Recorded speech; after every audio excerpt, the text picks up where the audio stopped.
हाँ जी, कैसे हैं आप लोग? सब ठीक ठाक, कुशल मंगल। चलो जी, रिवीजन क्लास नंबर 2 के अंदर आपका बहुत बहुत स्वागत है। और आज जैसे हम अपने शेड्यूल के अनुसार चल रहे हैं, आज जो हमारे टॉपिक्स खत्म होंगे वो हैं कॉन्ट्रैक्ट ऑफ एजेंसी एंड उसके बाद अपन लोग शुरू करेंगे prospectus. Okay, so let us proceed toward the contract of agency. चलिए जी, शुरू करते हैं कॉन्ट्रैक्ट ऑफ एजेंसी। इससे ही कल की क्लास में हम बिलमेंट और इंडेमनिटी खत्म कर चुके हैं और आज हम एजेंसी जब खत्म कर देंगे तो हमारा 12 नंबर का कॉन्ट्रैक्ट एक्ट साइड पे हो गया। 12 से 16 नंबर का आता है। ठीक है, चलो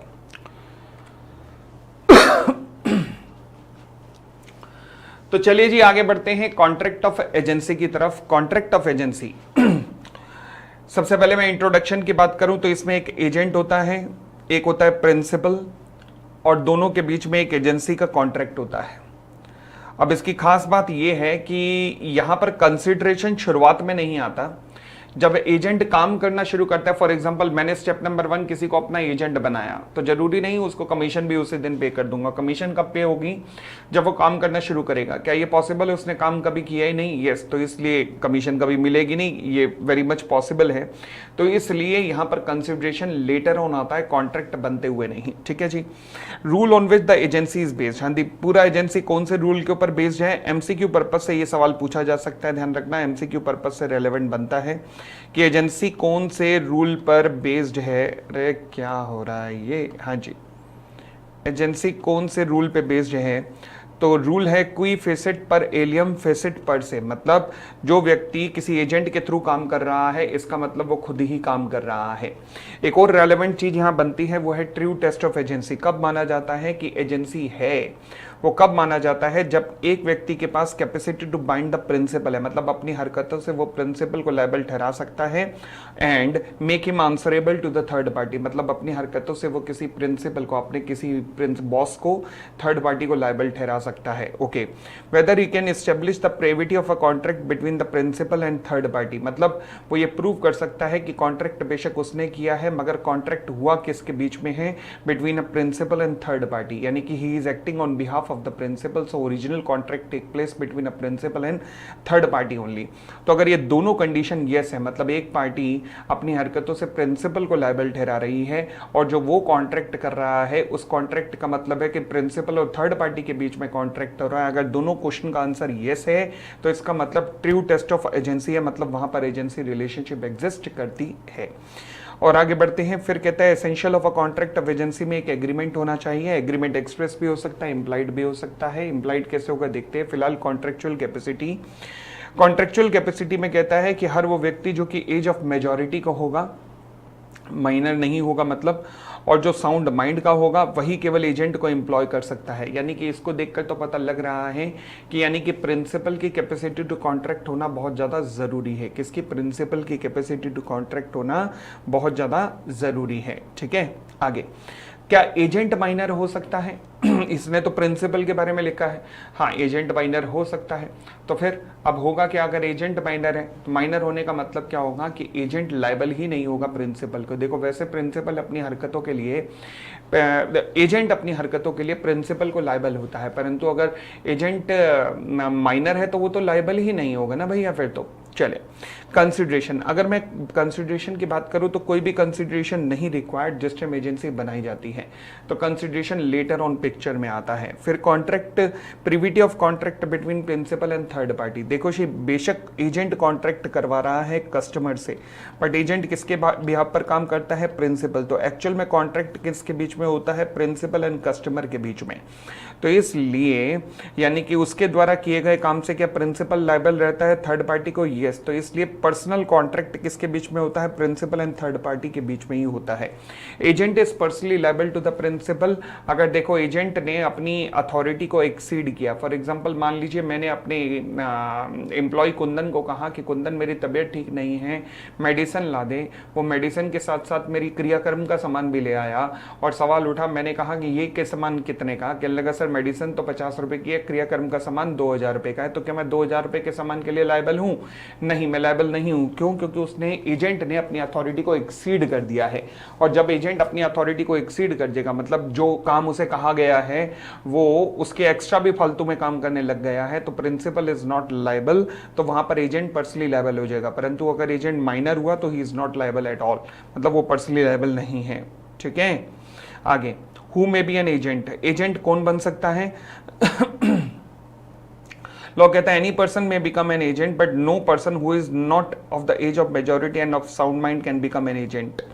यानी कि ध्यान रखना, नॉर्मली क्या होना चाहिए कि अब लॉ क्या कहता है कि एजेंट की भी कैपेसिटी टू कॉन्ट्रैक्ट होनी चाहिए, क्योंकि अगर उसकी नहीं है कैपेसिटी टू कॉन्ट्रैक्ट तो फिर क्या होगा कि वो रिस्पॉन्सिबल नहीं होगा प्रिंसिपल को। अब यहां लॉ कंपल्सरी नहीं कर रहा, लॉ कहता है कि अगर उनकी कैपेसिटी नहीं है तो वो रिस्पॉन्सिबल नहीं होंगे प्रिंसिपल को। इसका मतलब अब लॉ ने आपके ऊपर छोड़ दिया है कि भैया अगर एजेंट माइनर है तो ध्यान रखना फिर वो लायबल नहीं होगा प्रिंसिपल को, ये बात ध्यान रख लेना। चलो जी, और आगे बढ़ना शुरू करते हैं। एजेंसी किस तरीके से क्रिएट की जा सकती है?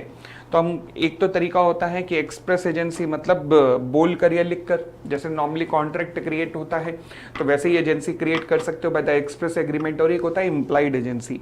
इम्प्लाइड एजेंसी का मतलब ना बोला गया ना लिखा गया, मगर फिर भी एजेंसी क्रिएट हो गई। कैसे एजेंसी कैसे क्रिएट हो गई? हरकतों से। अच्छा, इम्प्लाइड कैसे हो सकती है एजेंसी? देखिएगा,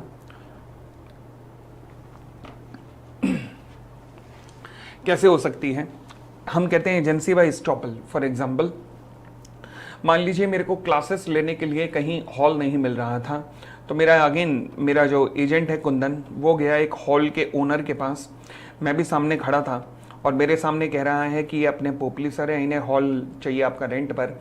हॉल के ओनर ने कहा 25,000 रुपये लगेंगे एक क्लास के। कुंदन ने कहा कोई दिक्कत नहीं, पोपली साहब है अपने, कोई दिक्कत नहीं। मैं खड़ा खड़ा मुस्कुरा रहा हूँ, मैं मना नहीं कर रहा। तो क्या मैं हॉल ओनर को लायबल हो चुका हूँ? यस, अपनी हरकतों से मैं बता चुका हूँ कि जो भी कुंदन कर रहा है वो मेरे बिहाफ पर कर रहा है, यानी कि जो भी कुंदन कर रहा है उसको मेरी कंसेंट है। तो इस तरीके से क्या एजेंसी एंटर्ड हो रही है? Yes, this is called agency by estoppel. मैं अपनी हरकतों से सामने वाले को बता रहा हूँ कि हाँ हाँ, जो कुंदन कर रहा है वो ठीक है, वो मेरे एजेंट के रूप में काम कर रहा है, तो लेटर ऑन मैं मना नहीं कर सकता। तो इसे ही अपन लोग एजेंसी बाय एस्टॉपल कहते हैं। यानी कि जैसे वर्ड देख लीजिएगा, अगर कोई व्यक्ति अपने वर्ड्स ऑफ माउथ या फिर राइटिंग या फिर हरकतों से सामने वाले को यकीन दिला दे कि जो सामने वाला हरकतें कर रहा है वो उसका एजेंट ही है, जबकि वो रियलिटी में एजेंट नहीं है, तो फिर अब मैं मना नहीं कर सकता। जिसने मैंने ये हरकतें की हैं तो मैं ये मना नहीं कर सकता।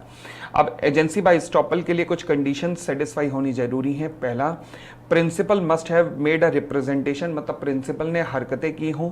ये हरकतें एक्सप्रेस भी हो सकती हैं, इम्प्लाइड भी हो सकती हैं, और इन हरकतों से ये पता लग रहा हो कि एजेंट के पास अथॉरिटी है कोई काम करने की, और प्रिंसिपल की हरकतों से ही थर्ड पार्टी को उकसावा मिला हो ये कॉन्ट्रैक्ट करने का, अदरवाइज उसने थोड़े ना करना था। तो थर्ड पार्टी ने इसी रिप्रेजेंटेशन के बिलीफ के बेसिस पे ही कॉन्ट्रैक्ट किया है। तो ये सब जरूरी हैं, तभी जाकर इम्प्लाइड एजेंसी एंटर्ड होती है, जैसे एजेंसी बाय एस्टॉपल भी कह सकते हैं। और आगे बढ़ सकते हैं, चले जी। फिर हमारी अगली एजेंसी आती है एजेंसी बाय नेसेसिटी। ऐसी एजेंसी जो कि बहुत ही इमरजेंसी के अंदर जनरेट होती है उसे कहते हैं एजेंसी बाय नेसेसिटी। अब एजेंसी बाय नेसेसिटी में एजेंट द्वारा किए गए काम के लिए प्रिंसिपल लायबल होगा अगर कुछ एक कंडीशन सेटिस्फाई हो जाएंगी। फॉर एग्जांपल, मान लीजिए मैंने एक पेरिशेबल आइटम रेलवे से भेजी, बट जयपुर के अंदर कुछ कारणों से ट्रेन रुक गई और आगे चल नहीं पा रही थी ट्रेन। मान लीजिए कोई बहुत बड़ा एक्सीडेंट हो गया वहाँ आगे रेल की पटरियों पर, तो जो ट्रेन का टीसी था उसने लोकल गांव वालों को मेरे जो सेब संतरे जो भेज रहा था मैं ट्रेन के अंदर, वो सब उठा के बेच दिए हल्के फुल्के दाम पर। तो उसने मेरे एजेंट के रूप में काम किया। क्या उसके द्वारा की गई हरकतों से मैं लायबल हूं? हाँ, मैं लायबल हूं अगर कुछ एक कंडीशन सेटिस्फाई हो जाए। मैंने उसको एजेंट नहीं बनाया, बट फिर भी वो नेसेसिटी के अंदर, इमरजेंसी के अंदर उसने मेरे लिए, मेरे बिहाफ पर ये काम कर दिया। मैं उसके द्वारा किए गए काम से लायबल हूं। पहली कंडीशन, अगर उसने काम गुड फेथ में किया है, मुझे नुकसान पहुंचाने के लिए नहीं। दूसरा, प्रिंसिपल से कम्युनिकेशन पॉसिबल नहीं हो पा रहा था, उसकी कंसेंट नहीं मिल पा रही थी। थर्ड, ये एक्ट प्रिंसिपल के इंटरेस्ट को सेव करने के लिए ही किया गया था। और फोर्थ, एजेंट ने ड्यू केयर एक्सरसाइज की थी, मतलब उसने अपनी तरफ से बिल्कुल ढंग से रेट लगवाने की कोशिश की थी, उसने औने पौने दाम पे जानबूझ के मजे लेने की कोशिश नहीं की है। ठीक है जी, तब प्रिंसिपल लायबल होता है।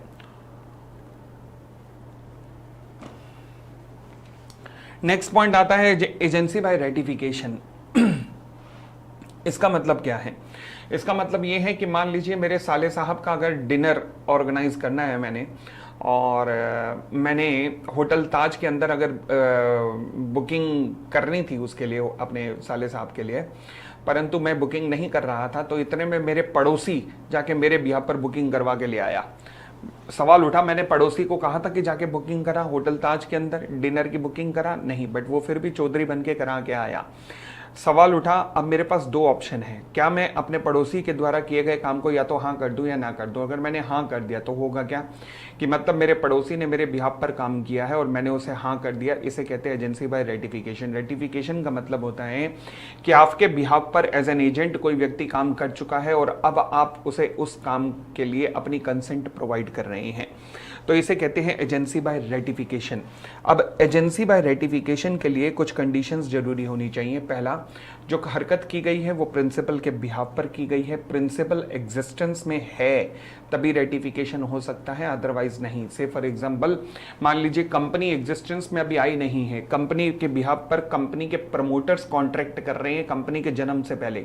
ध्यान रखना, कंपनी जन्म के आने के बाद इसको रेटिफाई नहीं कर सकती, कंपनी लायबल नहीं होगी। ध्यान रखना, क्योंकि प्रमोटर ने जो काम किया है उससे कंपनी लायबल नहीं होगी। अगर उन्होंने कंपनी के बिहाफ पर किया है तो भी। यस, क्यों? क्योंकि जिस टाइम प्रमोटर ने काम किया उस वक्त कंपनी एग्जिस्टेंस में ही नहीं थी। ठीक है।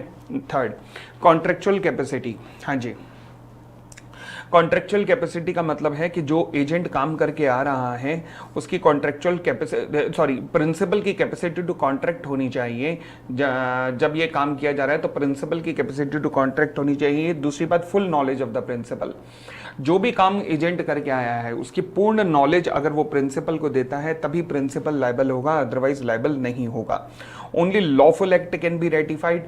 फॉर एग्जाम्पल, अगर मान लीजिए मेरा चेक चुरा के तुमने मेरे फर्जी साइन कर दिए, मैं बाद में कहता हूं कोई दिक्कत नहीं है, मैंने ही किया है, मान लो ये मैंने ही किया है, नहीं, ये गलत है। अनलॉफुल एक्ट कभी भी रेटिफाइड नहीं हो सकता। Entire transaction need to be ratified.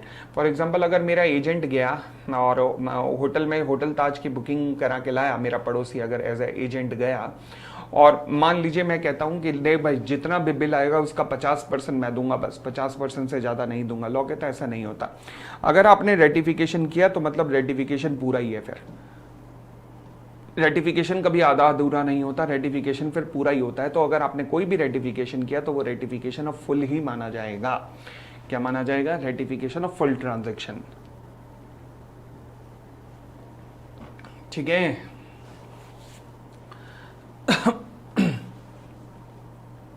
अगली बात, ratification can be done by the principal only. हाँ जी, केवल प्रिंसिपल ही रेटिफिकेशन कर सकता है और कोई नहीं। रेटिफिकेशन रीजनेबल टाइम में होनी चाहिए। रेटिफिकेशन रीजनेबल टाइम में होनी चाहिए। ओके। अब कहता है only those act which the principal has the authority to perform can be ratified. मतलब जो प्रिंसिपल कर सकता है काम वही। For example ultra vires act. For example company, अगर मान लीजिए कंपनी के बिहाफ पर आप कोई कॉन्ट्रैक्ट कर रहे हो, कंपनी गारमेंट्स की इंडस्ट्री में आप केमिकल का काम कर रहे हो, तो कंपनी के पास इस एक्ट को रेटिफाई करने की अथॉरिटी नहीं है।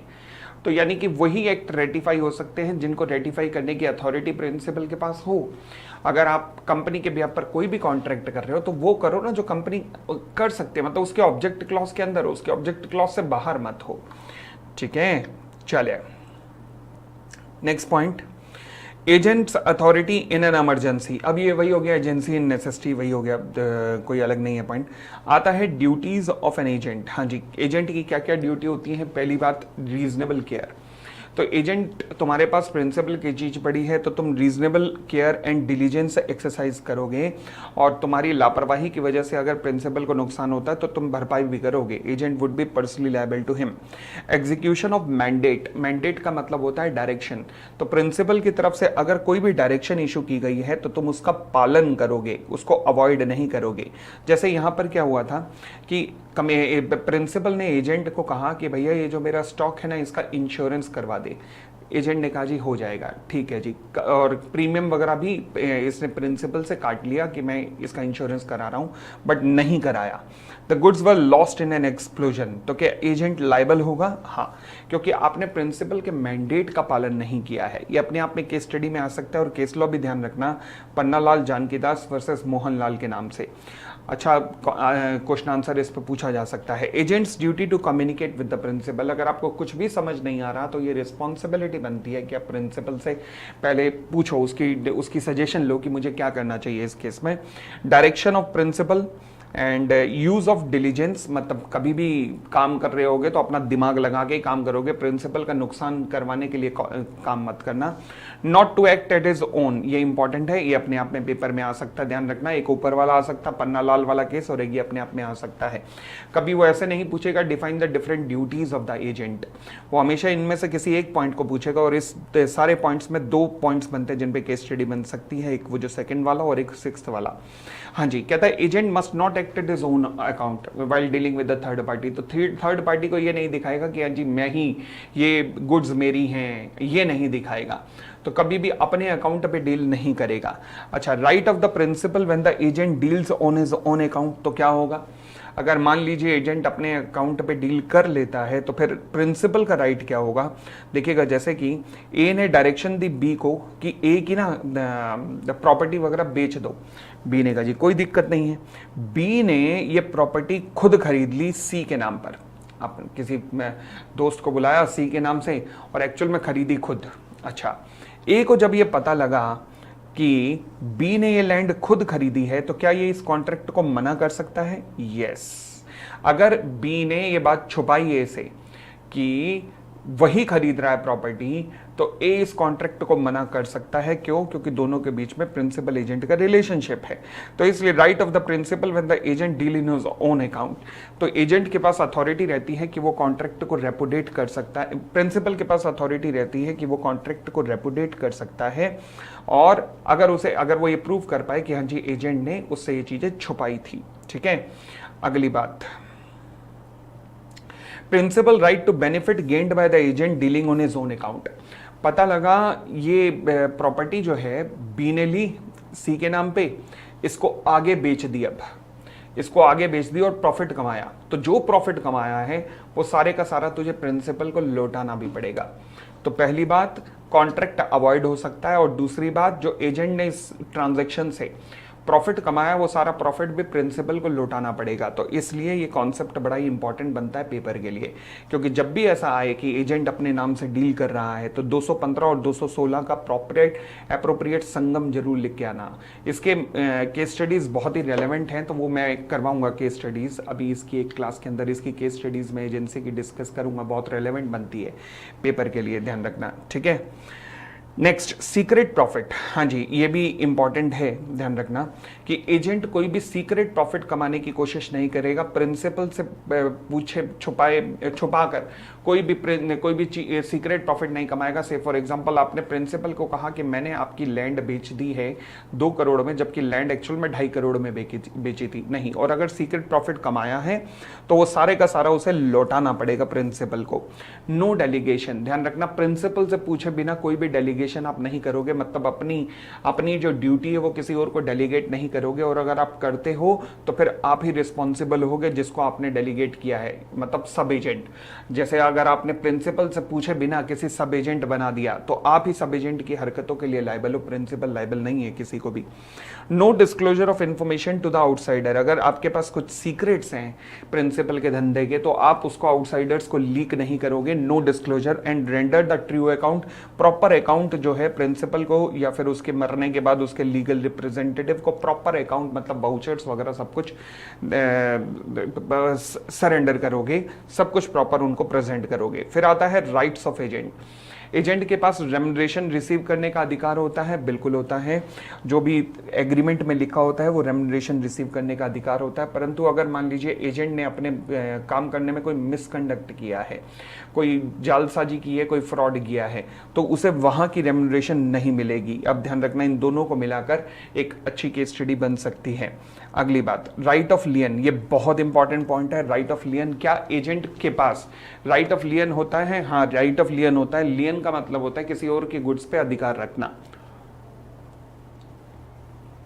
इसका मतलब है कि अगर प्रिंसिपल के गुड्स एजेंट के पोसेशन में है और ये पोसेशन लॉफुल तरीके से प्राप्त किया गया है, तो जब तक प्रिंसिपल एजेंट को उसके पैसे नहीं देता तब तक एजेंट उन गुड्स को अपने पोसेशन में कंटिन्यू रख सकता है। This is called right of लियन। पर एक बात ध्यान रखना, ये पोसेशन लॉफुल तरीके से ऑब्टेन किया जाना चाहिए, बस ये बात ध्यान रखना। तो इसलिए ये राइट कब कब अवेलेबल होता है? जब एजेंट ने लॉफुली रिसीव किया है सम ऑफ, जब एजेंट को लॉफुली ड्यू है, मतलब कोई कमीशन ड्यू है क्योंकि उसने कोई काम किया था, ठीक है। द प्रॉपर्टी जिसके ऊपर लियन एक्सरसाइज किया जा रहा है वो प्रिंसिपल की है और वो एजेंट के पास आई है during the course of his duty as a agent.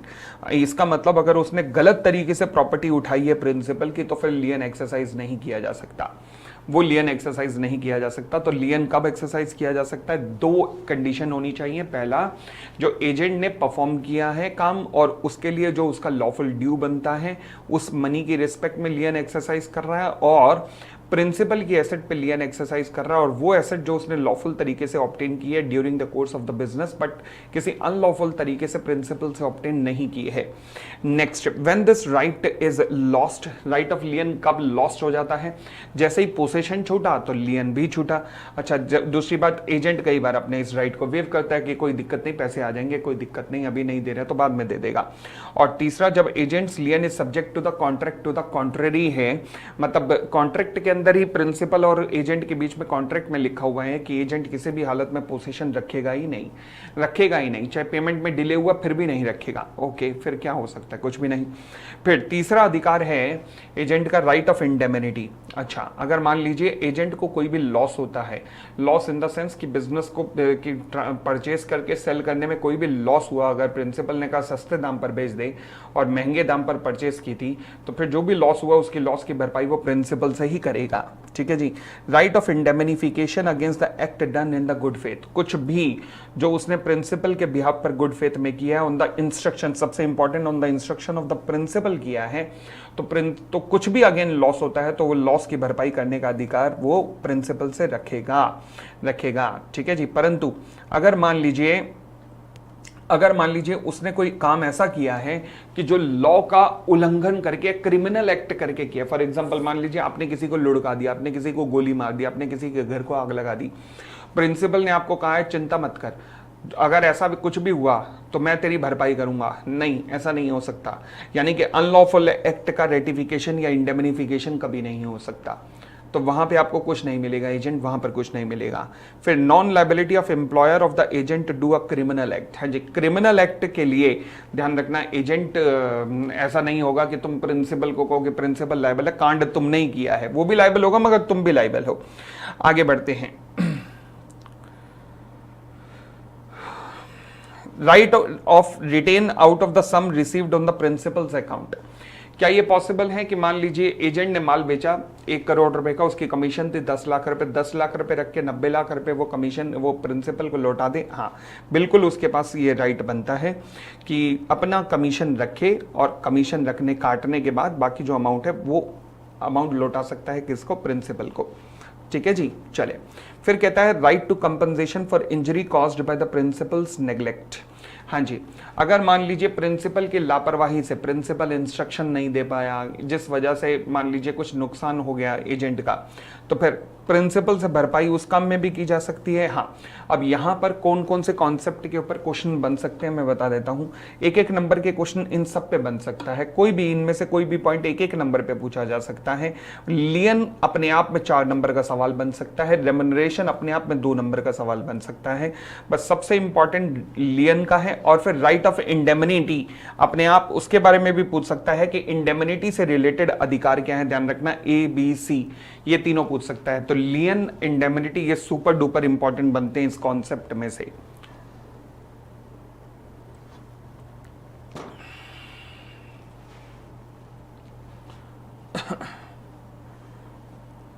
चले, अब हम आते हैं डिफरेंट टाइप्स ऑफ एजेंट पर। डिफरेंट टाइप्स ऑफ एजेंट, देखो जी 2 तरीके के एजेंट हो सकते हैं, एक होता है सब एजेंट, एक होता है सब्सटीट्यूटेड एजेंट। सब एजेंट का मतलब होता है एजेंट के नीचे जो एक और एजेंट है उसे सब एजेंट कहते हैं। इसकी खास बात यह है कि किसको रिपोर्ट करता है, मेन एजेंट को। ओके तो यानी कि एक होता है प्रिंसिपल, उसके नीचे मेन एजेंट, फिर आता है सब एजेंट। अच्छा, ये सब एजेंट दो तरीके से अपॉइंट हो सकता है। शायद इसको अपॉइंट करने से पहले अपने प्रिंसिपल की कंसेंट ली हो या फिर अपने प्रिंसिपल की कंसेंट ना ली हो। अगर तो प्रिंसिपल की कंसेंट लेकर सब एजेंट को अपॉइंट किया गया है तो हम उसे कहते हैं सब एजेंट इज प्रॉपरली अपॉइंटेड। परंतु अगर प्रिंसिपल की कंसेंट के बिना सब एजेंट को अपॉइंट किया गया है तो हम कहते हैं प्रिंसिपल इज नॉट, सब agent is not properly appointed. अगर मान लीजिए सब एजेंट प्रॉपरली अपॉइंटेड है, अगर सब एजेंट प्रॉपरली अपॉइंटेड है तो क्या होगा, तो फिर उसके द्वारा किए गए काम के लिए प्रिंसिपल थर्ड पार्टी को लायबल होगा, प्रिंसिपल थर्ड पार्टी को लायबल होगा। मगर अगर ये कुछ गड़बड़ करता है सब एजेंट तो प्रिंसिपल सब एजेंट को डायरेक्टली स्यू नहीं कर सकता, प्रिंसिपल मेन एजेंट को कहेगा और मेन एजेंट ही सब एजेंट को स्यू कर सकता है। ठीक है ना, तो सब एजेंट लायबल जो है ओरिजिनल एजेंट को ही रहेगा, ध्यान रखना। परंतु अगर मान लीजिए प्रिंसिपल को बताए बिना सब एजेंट अपॉइंट किया गया है तो प्रिंसिपल जो है थर्ड पार्टी यानी कि कस्टमर को लायबल नहीं होगा, ओरिजिनल एजेंट ही प्रिंसिपल को भी लायबल होगा और थर्ड पार्टी को भी लायबल होगा। ठीक है जी, चलिए फिर हमारा आता है दूसरा agent called as substituted agent. एक ऐसा एजेंट जो इंट्रोड्यूस कराया गया प्रिंसिपल को, किसके द्वारा, मेन एजेंट के द्वारा, बट जो डायरेक्टली रिपोर्ट करता है प्रिंसिपल को, यानी कि वो मेन एजेंट को रिपोर्ट नहीं करता, वो डायरेक्टली प्रिंसिपल को रिपोर्ट करता है। ऐसा कब होता है, फॉर एग्जाम्पल मान लीजिए मैंने कपड़े बेचने के लिए अपना एक एजेंट अपॉइंट कर रखा है, राजस्थान में मैंने कपड़े बेचे परंतु राजस्थान के ग्राहक ने पैसे नहीं दिए। अब क्योंकि पैसे नहीं दिए तो मैंने क्या किया, राजस्थान में एक एडवोकेट अपॉइंट किया, मैंने अपने एजेंट को कहा कि तू मुझे एक एडवोकेट ला दे। अब वो जो एडवोकेट मुझे रेफर किया गया वो मेन एजेंट के द्वारा रेफर किया गया, बट वो एडवोकेट वो थोड़ा ना कपड़े बेच रहा है, तो देयर इज नो नीड कि वो मेन एजेंट को रिपोर्ट करे। तो इसका मतलब वो डायरेक्टली मुझे रिपोर्ट कर रहा है, जी हाँ वो डायरेक्टली मुझे रिपोर्ट कर रहा है, मेन एजेंट को रिपोर्ट नहीं कर रहा है, तो उसे क्या कहते हैं, सब्स्टिट्यूटेड एजेंट। तो दोबारा बोलता हूं, सब्स्टिट्यूटेड एजेंट एक ऐसा एजेंट होता है जो कि मेन एजेंट को रिपोर्ट नहीं करता, वो सीधा प्रिंसिपल को रिपोर्ट करता है, बट उसे इंट्रोड्यूस प्रिंसिपल को कौन कराता है, मेन एजेंट रिपोर्ट कराता है। ठीक है, इंट्रोड्यूस मेन एजेंट करवाता है। तो लॉ कहता है मेन एजेंट, जब तुम उसे इंट्रोड्यूस करा रहे हो तो फिर ध्यान रखना तुम्हारी रिस्पॉन्सिबिलिटी बनती है कि तुम एक ऑर्डिनरी प्रूडेंस की तरह काम करो। मतलब अगर तुम वकील इंट्रोड्यूस कर रहे हो तो ध्यान रखना ऐसा ढंग का वकील ही इंट्रोड्यूस करना जो तुम अपने लिए हायर करते। ऐसा नहीं कि तुम बार काउंसिल में जाके कह रहे हो कि कोई ऐसा वकील बताओ जो ना केस जीत सकता हो, ना जीतने की संभावना हो, ना भूतो ना भविष्यति, मुझे ऐसा वकील चाहिए पोपली के लिए। ये गलत है, तुम अपने लिए ऐसा वकील ढूंढते, नहीं तो मेरे लिए क्यों ढूंढा। तब तुम अपनी हरकतों के लिए प्रिंसिपल को लायबल हो जाओगे, मेन एजेंट। अदरवाइज आप सब्स्टिट्यूटेड एजेंट की हरकतों के लिए प्रिंसिपल को लायबल नहीं होते हो, सब मेन एजेंट आप लायबल नहीं होते हो। क्यों नहीं होते हो, क्योंकि सब्स्टिट्यूटेड एजेंट डायरेक्टली रिपोर्ट करता है किसको, प्रिंसिपल को, तो इसलिए सब एजेंट, हाँ जी। और सब्स्टिट्यूटेड एजेंट में डिफरेंस ध्यान रखना, सब एजेंट जो है किसके अंडर काम करता है, मेन एजेंट के, सब्स्टिट्यूटेड एजेंट किसके अंडर काम करता है, प्रिंसिपल के। अच्छा, एजेंट जो है सब एजेंट को अपॉइंट भी करता है प्लस अपनी अथॉरिटी भी डेलीगेट करता है। सब्स्टिट्यूटेड एजेंट जो है उसके बारे में मैं कह सकता हूं कि एजेंट अपनी अथॉरिटी डेलीगेट नहीं करता, क्यों, क्योंकि उसका काम ही अलग हो रहा होता है। अच्छा, सब एजेंट और प्रिंसिपल के बीच में कोई भी कॉन्ट्रैक्ट नहीं होता है, परंतु यहां पर प्रिंसिपल और सब्स्टिट्यूटेड एजेंट के बीच में प्रॉपर कॉन्ट्रैक्ट होता है। आगे, sub agent has no right of action against the principal, remuneration के लिए वो मेन एजेंट को ही स्यू कर सकता है सिमिलरली, परंतु सब्स्टिट्यूटेड एजेंट के पास राइट ऑफ रेम्यूनरेशन क्लेम करने का अधिकार प्रिंसिपल से होता है। इम्प्रॉपर अपॉइंटमेंट, सब एजेंट इम्प्रॉपरली अपॉइंट किया जा सकता है, बट सब्स्टिट्यूटेड एजेंट का इम्प्रॉपर अपॉइंटमेंट कैसे करोगे, हो ही नहीं सकता वो, क्योंकि वो तो डायरेक्टली प्रिंसिपल को रिपोर्ट करता है। Liability of the agent, main agent जो है सब एजेंट के कामों के लिए लायबल रहता है, बट एजेंट की ड्यूटी खत्म हो जाती है जैसे ही वो इंट्रोड्यूस करवा देता है सब्स्टिट्यूटेड एजेंट और प्रिंसिपल को। बस 2 सितारों का होगा जमीन पे मिलन आज की रात, बस खत्म हो गई आपकी ड्यूटी। अब हम आते हैं टर्मिनेशन ऑफ एजेंसी के ऊपर। एजेंसी कैसे कैसे टर्मिनेट हो सकती है, देखो जी, एजेंसी एग्रीमेंट के द्वारा बनाई गई है और एग्रीमेंट से ही उसका अंत होता है, तो इसलिए दोनों पार्टीज म्यूचुअल कंसेंट से जो है टर्मिनेशन ऑफ एजेंसी कर सकते हैं। फिर दूसरा तरीका होता है रेवोकेशन बाय द प्रिंसिपल। तो प्रिंसिपल कभी भी एजेंट की अथॉरिटी को रिवोक कर सकता है, बिल्कुल कर सकता है, बट कुछ ऐसे केसेस होते हैं जहां पर एजेंसी रिवोक नहीं की जाती और उन सभी के सभी केसेस को इररिवोकेबल एजेंसी के नाम दिया जाता है। बहुत इंपॉर्टेंट है पेपर के लिए। अब इररिवोकेबल एजेंसी कब कब बनती है, कब कब बनती है? पहला, agency coupled with interest. Agency coupled with interest का मतलब क्या है कि मान लीजिए राम ने श्याम को 5 लाख रुपए देने थे, नहीं दे पाया, डिफॉल्ट कर दिया। तो फिर अब हुआ क्या, जब श्याम ने प्रेशर डाला तो राम ने कहा ले मेरी कार की चाबी ले जा, और कार बेच के अपने पैसे रिकवर कर लियो। कार कौन बेचेगा? श्याम बेचेगा। तो श्याम कौन बन गया? एजेंट। और राम कौन बन गया? प्रिंसिपल। अब श्याम एजेंट क्यों बना है? क्योंकि उसे अपने 5 लाख रुपए रिकवर करने हैं। तो अपने अमाउंट की रिकवरी के लिए क्योंकि आपने एजेंसी स्वीकार की है, this is called agency coupled with interest. Ram, अब तुम एजेंसी को वापस नहीं ले सकते, ध्यान रखना।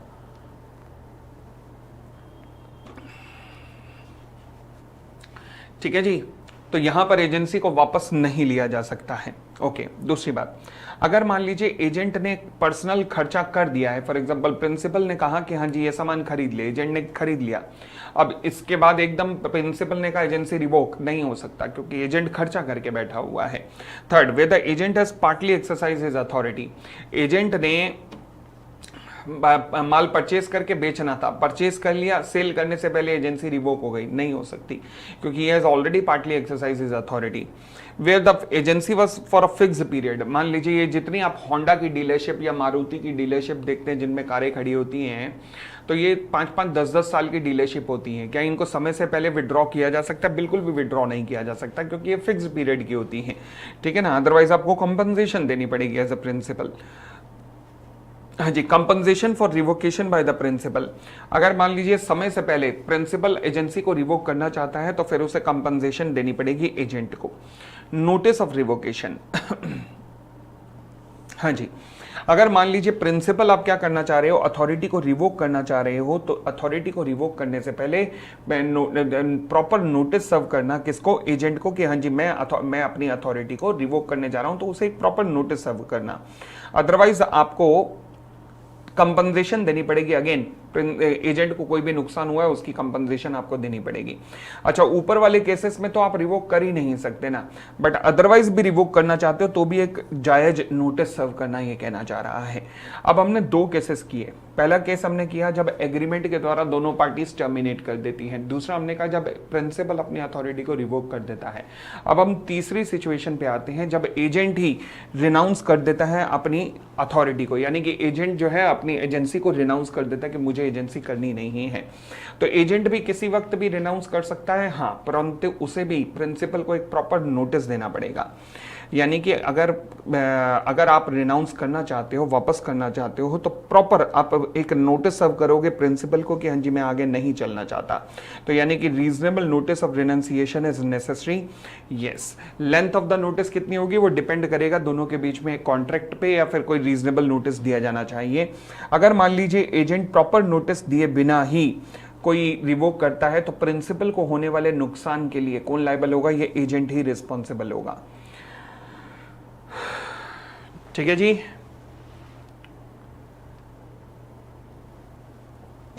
सिमिलरली अगर एजेंसी कोई फिक्स पीरियड की है, ये पॉसिबल है कि प्रिंसिपल ने काफी खर्चा किया हो और फिक्स पीरियड की एजेंसी हुई हो। अब एजेंट अगर उससे पहले अगर छोड़ना चाह रहा है तो ध्यान रखना आप नहीं छोड़ सकते, अदरवाइज आपको कंपनसेशन करना पड़ेगा प्रिंसिपल को, जो भी उसको नुकसान हुआ उसके लिए कंपनसेट करना पड़ेगा। तो ये सारे हमने 3 तरीके देखे। पहला दोनों की कंसेंट से, प्रिंसिपल के रिवोकेशन से और एजेंट के रिनंसिएशन से। उसके अलावा कुछ और लॉ में भी कारण लिखे हैं जिनके कारण टर्मिनेशन ऑफ एजेंसी हो सकता है। वो कौन कौन से कारण हैं? They are called termination of agency by the operation of law. उनमें कौन कौन से कारण आते हैं? पहला, completion of business. Completion of business का मतलब है कि मान लीजिए एजेंसी की गई थी किसी पार्टिकुलर बिजनेस को कंप्लीट करने के लिए, किसी पार्टिकुलर फॉर एग्जांपल कार बेचने के लिए, मकान बेचने के लिए। बस कार बिक गई या मकान बिक गई तो एजेंसी भी टर्मिनेट हो गई है। एक्सपायरी ऑफ टाइम, 5 साल का कॉन्ट्रैक्ट था, 5 साल खत्म, एजेंसी भी खत्म। Destruction of subject matter, car बेचने का कॉन्ट्रैक्ट था कि एजेंट कार बिकवाएगा, कार में आग लग गई तो एजेंसी भी खत्म हो गई है। ठीक है जी। अब इफेक्ट ऑफ टर्मिनेशन पे आइएगा। हाँ जी, when the termination of agent's authority take effect as to agent and as to the third person. अगर मान लीजिए टर्मिनेशन ऑफ एजेंसी हो जाता है तो फिर क्या होगा?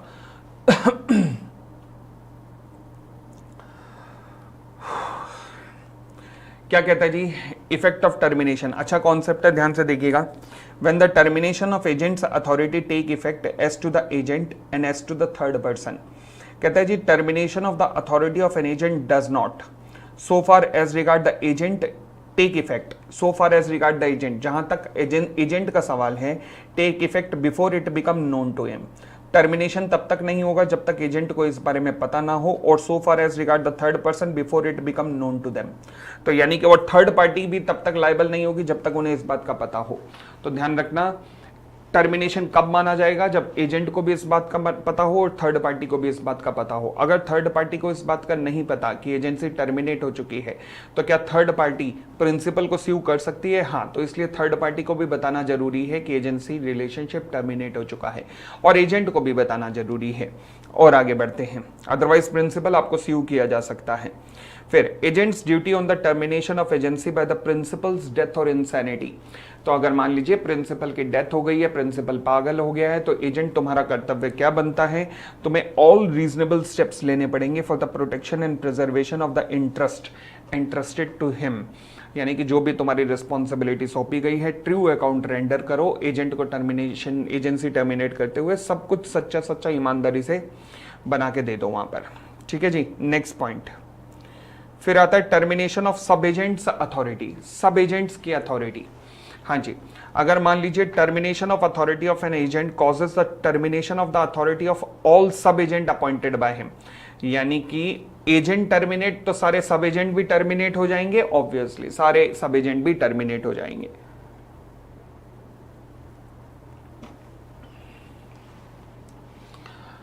तो एजेंट का टर्मिनेशन मतलब सभी के सभी सब एजेंट का भी टर्मिनेशन, यस, उनका भी टर्मिनेशन हो चुका है।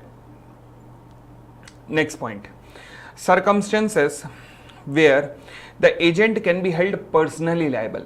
अब हम अभी तक तो जानते हैं कि प्रिंसिपल के द्वारा की गई हरकतों, एजेंट के द्वारा की गई हरकतों के लिए प्रिंसिपल लायबल होता है। हाँ जी, बट कई बार एजेंट के द्वारा की गई हरकतों के लिए एजेंट ही पर्सनली लायबल होता है। वो कब कब? पहला, agent can not personally enforce nor by bound by any contract on behalf of the principal. मतलब कहता है जी, in the absence of any contract to that effect an agent can not personally enforce contract enter into by him on behalf of his principal nor he is personally bound by them. He can neither sue nor be sued on a contract made by him on his principal's behalf। ये तो हमारा एक general rule हो गया भाई साहब कि ध्यान रखना, जब तक कोई कॉन्ट्रैक्ट टू द कॉन्ट्रेरी ना हो तब तक एजेंट पर्सनली एक्शन नहीं ले सकता किसी कॉन्ट्रैक्ट में, और ना ही उसके ऊपर एक्शन पर्सनली लिया जा सकता है। अच्छा, ही कैन नाइदर स्यू, ना ही किसी कॉन्ट्रैक्ट में वो स्यू कर सकता है, ना ही उसको स्यू किया जा सकता है on a contract made by him on his principal behalf. ये तो हमारा एक जनरल रूल हो गया कि भैया एजेंट ना लायबल होगा, ना वो एक्शन ले सकता है अपने दम पर, पर्सनली एक्शन नहीं ले सकता, ना पर्सनली उसे स्यू किया जा सकता है, ना वो पर्सनली एक्शन लिया जा सकता है उसके द्वारा। ये तो हुआ हमारा सेक्शन 230, सेक्शन 230, ये एक जनरल रूल हो गया। फिर उसके बाद कहता है, अब इसकी कुछ एक्सेप्शन है। एक्सेप्शन वो है जहां पर एजेंट जो है पर्सनली लायबल हो जाएगा। ये तो जनरल रूल था कि एजेंट को ना स्यू किया जा सकता, ना एजेंट स्यू कर सकता है, ना एजेंट एनफोर्स कर सकता है, ना ही उसके खिलाफ एक्शन हो सकता है। बट अब इसकी एक्सेप्शन देखिएगा। पहला, अगर मान लीजिए एजेंट कॉन्ट्रैक्ट कर रहा है on behalf of the foreign principal, principal तो यहां बैठा नहीं, तो कस्टमर जो है एजेंट को ही स्यू करेगा और एजेंट ही पर्सनली लायबल होगा, क्योंकि प्रिंसिपल तो विदेश में बैठा तो उसके ऊपर केस नहीं किया जा सकता। तो इस केस में एजेंट ही प्रिंसिपल के रूप में लायबल हो जाएगा। दूसरा, अगर मान लीजिए एजेंट जो है प्रिंसिपल के बिहाफ पर डील तो कर रहा है मगर प्रिंसिपल का नाम डिस्क्लोज ही नहीं कर रहा, वो बता ही नहीं रहा किसी को प्रिंसिपल का नाम, और एजेंट खुद ही चौधरी बन रहा है, तो कुछ भी अगर गड़बड़ हुई तो एजेंट ही प्रिंसिपल के रूप में पर्सनली लायबल होगा। Third, where the principal though disclosed can not be sued, principal can not be sued, principal पे केस किया ही नहीं जा सकता, तो agent is presume to be personally liable. Yes, for example principal minor है, principal को स्यू किया नहीं जा सकता, वो माइनर है, तो उस केस में एजेंट ही पर्सनली लायबल होगा। जी हां, अगर इफ द एजेंट प्रिटेंड मतलब कोशिश कर रहा है ये दिखाने की, but it is not an actual agent and the principal does not ratify the act but disown it. मेरा पड़ोसी जाके मुझसे बिना पूछे हुए अगर मेरे लिए होटल के डिनर की बुकिंग कर आया और मैंने इस एक्ट को मना कर दिया, तो मैं लायबल हूं? नहीं। तो क्या वही लायबल हुए? यस। क्यों? क्योंकि मैंने रेटिफिकेशन नहीं किया, तो वो खुद ही लायबल है, मैं लायबल नहीं हूं। With the agent exceed is authority, Kundan को मैंने कहा था मेडिसिन लेके आ, वो क्रियाकर्म का सामान लेके आ गया है, क्या मैं उसके लिए लायबल हूं? नहीं, क्योंकि एजेंट ने अपनी अथॉरिटी को एक्सीड कर लिया है। ठीक हो गई इतनी बात। नेक्स्ट पॉइंट पे आते हैं, rights of a third party. Rights of third party पे सेक्शन 231 अभी अपने आप में केस स्टडीज पूछी जा सकती हैं, ध्यान रखिएगा।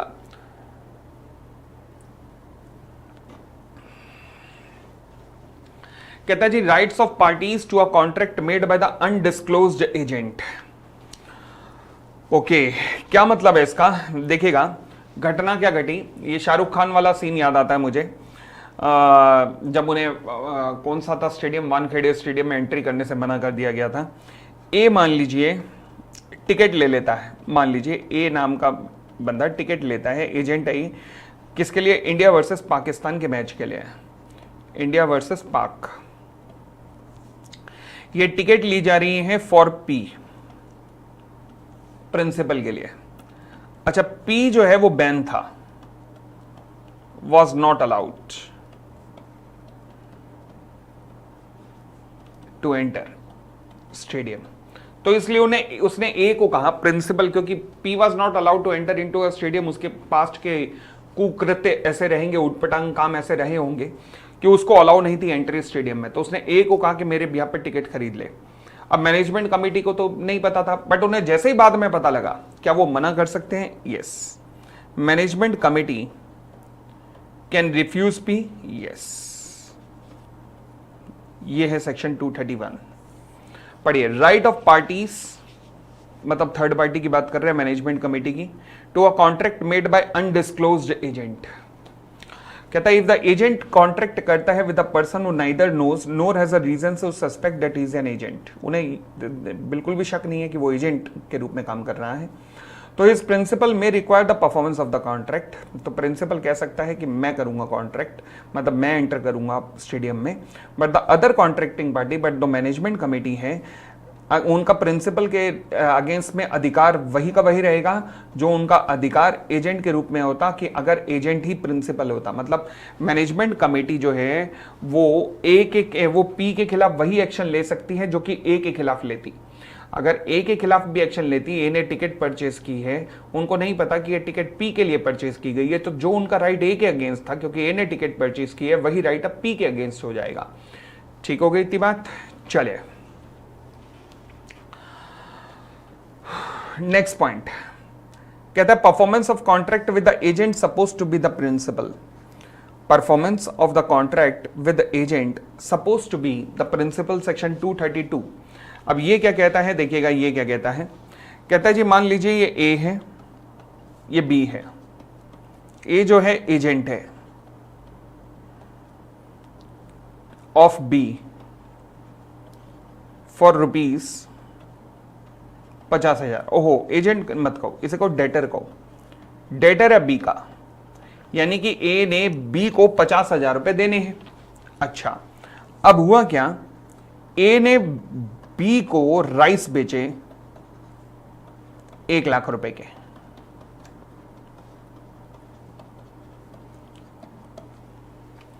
ए जो है पी मतलब प्रिंसिपल के बिहाफ पर काम कर रहा था, और ये बात बी को नहीं पता थी।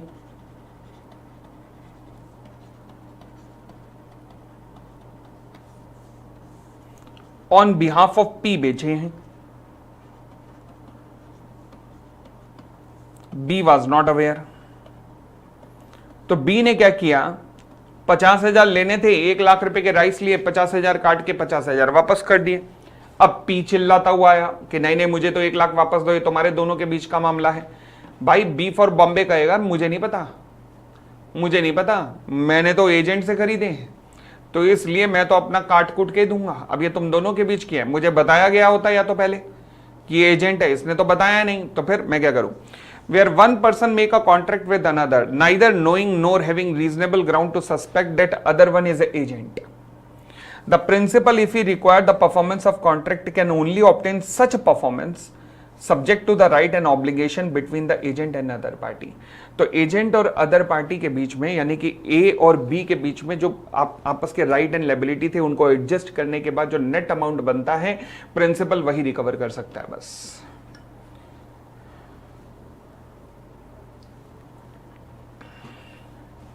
ये दोनों अपने आप में केसेस बन सकते हैं, ध्यान रखना। नेक्स्ट, अभी तक बने नहीं है, ये और बात है।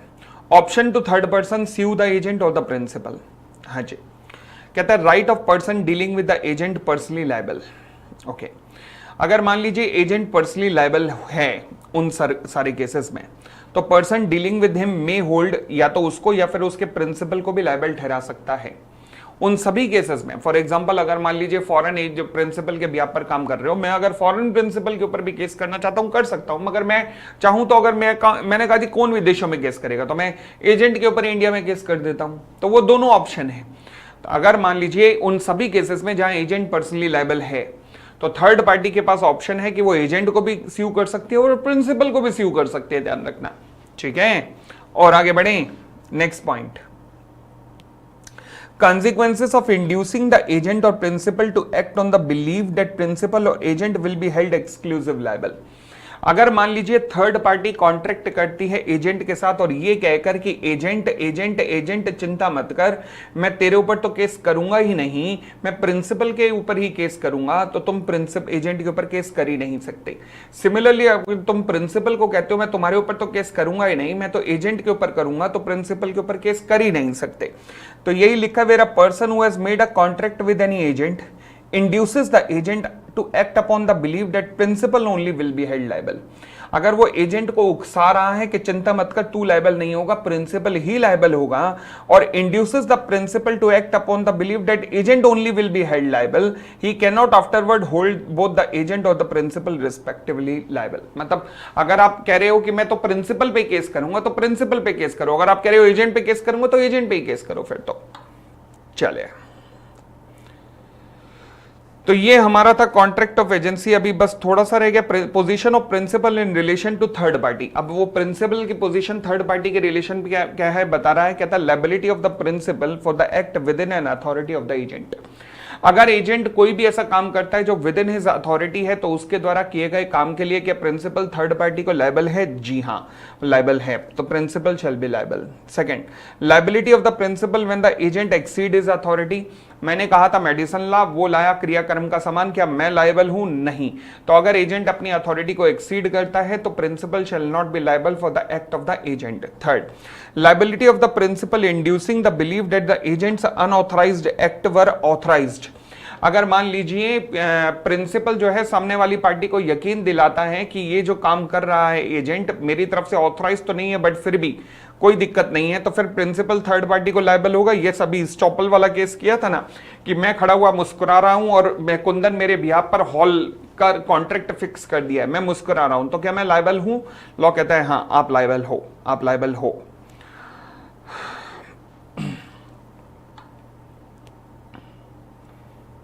और लास्ट पॉइंट आता है, शायद लास्ट पॉइंट ये, consequences of notice given to agent.